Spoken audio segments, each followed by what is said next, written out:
Inson umri davomida minglab odamlarni uchratadi, yuzlab kitoblarni o'qiydi va tinimsiz baxt qidiradi.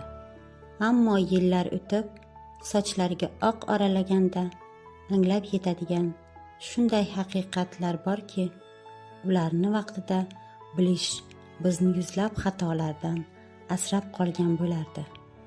Bugun biz sir saqlash kerak bo'lgan va hayotingizni butunlay o'zgartirib yuborishi mumkin bo'lgan 3 ta yashirin qoidani gaplashamiz. Birinchi, hayot bu bizga berilgan buyuk imkoniyat va tinimsiz davom etadigan darsdir. Hayot haqida Alisher Navoiy shunday deydi: hayotning mazmuni insonlarga yaxshilik qilish va o'zingdan keyin ezgu nom qoldirishdir. Kimki birovning dardiga sherik bo'la olsa, u haqiqiy insondir. Jaloliddin Rumiy: siz hayotni qidirmang, hayot sizni qidirsin. Toza qalb bilan yashasangiz, hayotning o'zi sizga eng go'zal sovg'alarni olib keladi. Lev Tolstoy: hayotning mazmuni faqat o'zing uchun yashashda emas, balki atrofdagilarning hayotini go'zallashtirishdadir. Inson boshqalar uchun yashagandagina o'zining kimligini tushunadi.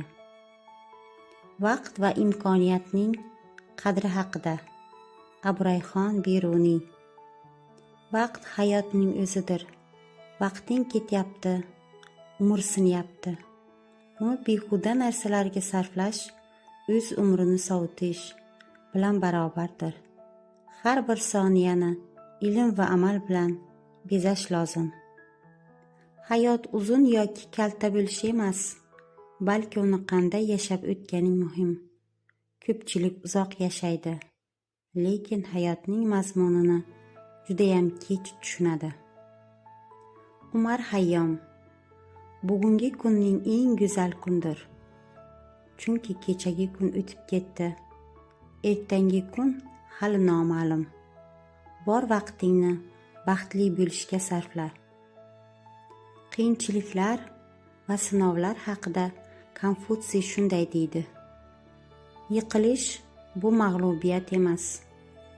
Haqiqiy mag'lubiyat yiqilgandan keyin qayta turmaslikdir.